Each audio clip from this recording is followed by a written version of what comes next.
IB History of the Americas, a grueling course with IAs, essays, and endless homework. After Mr. Tilson assigned a 10-minute video project on the first week of school, Jayden and Ty knew it was time to get down to business. This is how it all went down.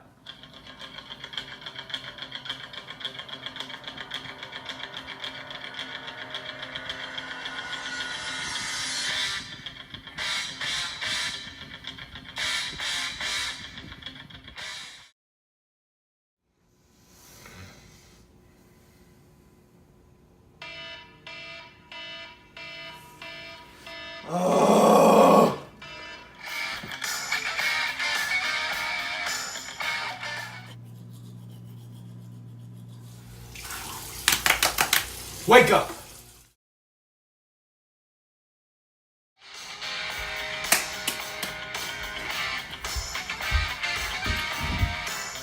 I'm Jayden. I'm Ty. And this is SSUSH2.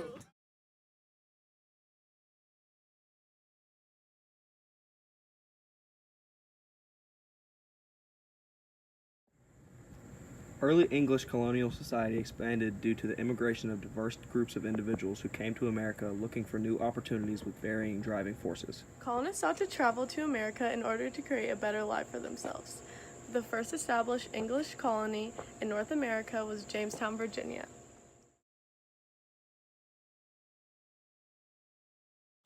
Row, row, row, row, row.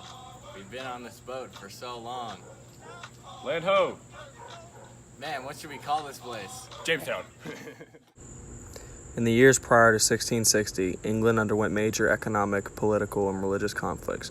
This was a major driving force for many immigrants to leave their homeland. When England's economy finally began improving, less English citizens migrated to America, but other European countries such as Germany and Scotland began to face economic difficulties, which led to more diverse groups moving to America as well. By 1700, approximately 250,000 Europeans had migrated to the English colonies.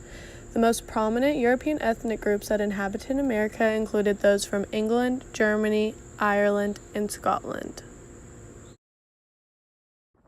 During the early periods of English colonization, the southern, mid-Atlantic, and New England colonial regions began to differentiate by their distinct societal characteristics. After the establishment of the 13 colonies, they became divided by their geographic locations. These three areas were categorized as the Southern, Mid-Atlantic, and New England regions. The values among these regions varied. We emphasize education by establishing more schools and offering literacy and churches through the Bible. We put heavy emphasis on agriculture and focus less on schools because we're so spread apart.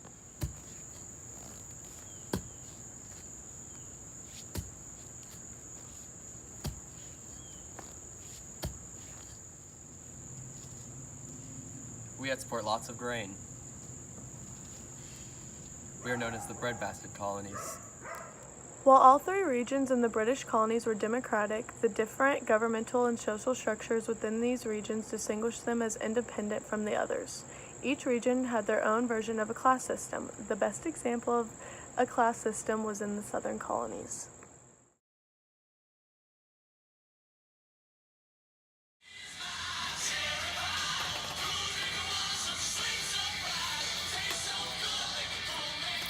We got money out here, big plays. Y'all don't even know about this stuff. See, ones, but we got 20s down here first. But you know, I'm gone.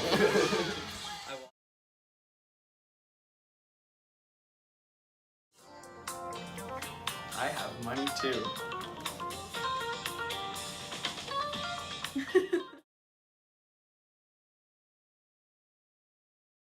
Spare change? Any spare change? Thank you, sir. Although slaves played a large role in the South's economic success, they were not considered to be within the class system.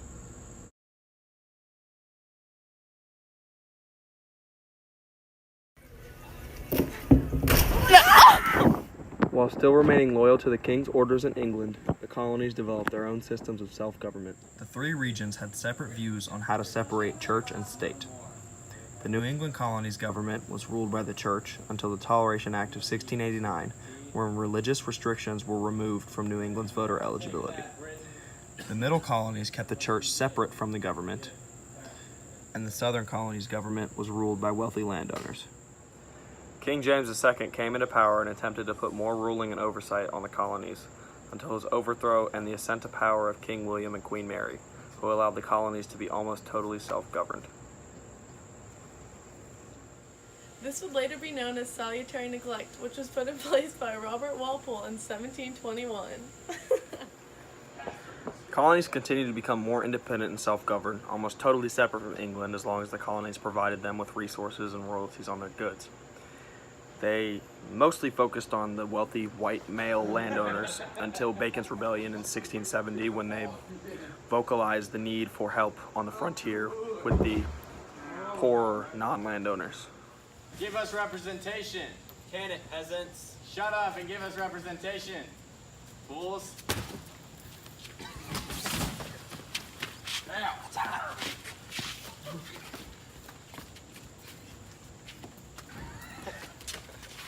I'm down. Economic growth in the early English colonies was a result of a variety of different factors, such as the expansion of agriculture and the use of slave trade and labor. As agriculture flourished within the colonies, there became a need for more land and more labor. So many colonies, especially southern colonies, chose to turn towards slavery to fulfill these needs. Because of this, merchants would travel to West Africa and trade goods such as guns, beads, and cloths for slaves.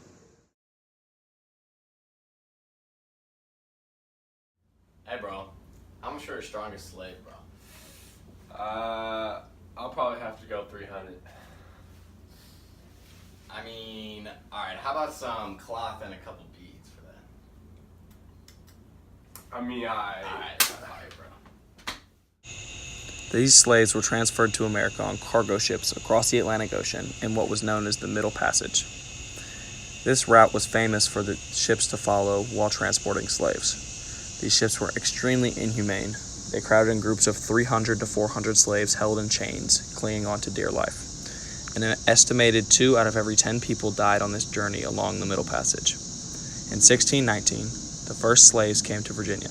This was only the small beginning to the grand total of 250,000 slaves that would be shipped to the colonies. In the 1730s, traditional colonial authority began to face major challenges from the colonists due to the emergence of the Great Awakening.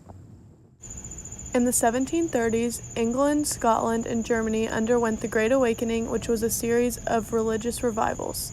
The Great Awakening eventually made its way to the colonies and influenced colonists to begin challenging the traditional English authority overall. This movement was inspired by one's individual religious beliefs and customs rather than those by the church. Preachers such as Jonathan Edwards, William Tennant, and George Whitefield preached about the emotional involvement that they believed should be related to Christianity. So I love like Jesus and all, right? But why do we always have to listen to the church? That's what I've been thinking about that recently, man. Like I totally I'm not- agree. Yeah. Big I want to facts. believe what I want, like, all the time. Yeah. So I'm talking about.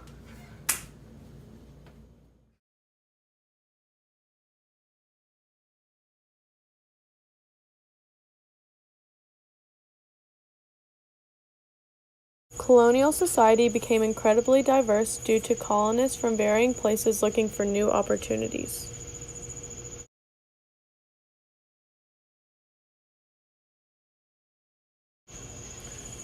During early periods of colonization, the New England, Mid-Atlantic, and Southern colonies started to show differences in their social and governmental characteristics.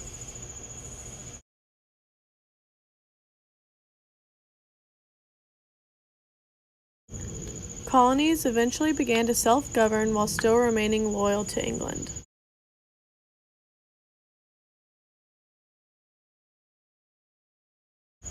Agricultural expansion as well as slave labor were driving factors in Southern economic growth in the colonies.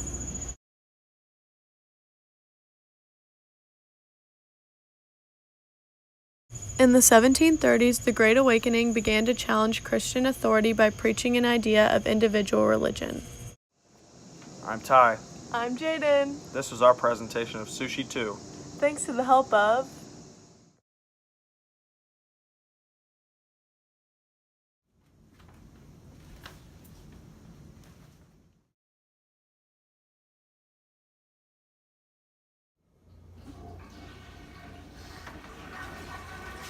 Oh, hey guys.